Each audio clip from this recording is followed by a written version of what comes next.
Dan Tuhan beri rezeki banyak dunia. Dan rezeki akhirat tak ada kena cerita. Dia masuk syurga rezeki banyak semata akhirat tak ada sudah. Dunia rezeki tambah banyak.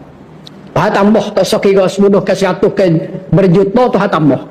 Tambah hari demi hari. Tidak ada umi. Orang kasih pada kita. Bukan orang kasih. Pertama Tuhan kasih orang amal doa saya nak bagi. Yang kedua Nabi kasih. Dua kasih. Pertama Tuhan kasih kita. Kita nak Tuhan kasih dia kan? Yang kedua ni Nabi kasih. Yang ketiga manusia kasih. Bismillahirrahmanirrahim dengan mulai. Ingat malam ni selalu dah. Allahumma ufirli warhamni wa'afini warzuqni. Pak daripada ayat.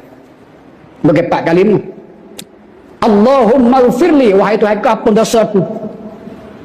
Warhamni, ya Allah Tuhan ku, beri rahmat pada aku ya banyak. Wa'afini, dan rahmat pada engkau, ampun daripada engkau. Wa'afini, kita lebih hebat dalam aku permintaan denganmu ya Allah. Warzuqni, dan engkau beri rezeki ke aku ya banyak.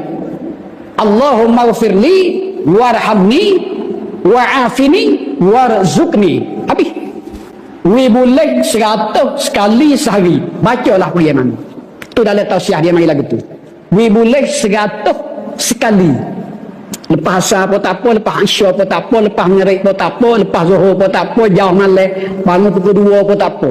Allahumma ghfirli warhamni wa'afini warzuqni. Allahumma ghfirli warhamni wa'afini warzuqni. Allahumma ghfirli warhamni wa'afini warzuqni.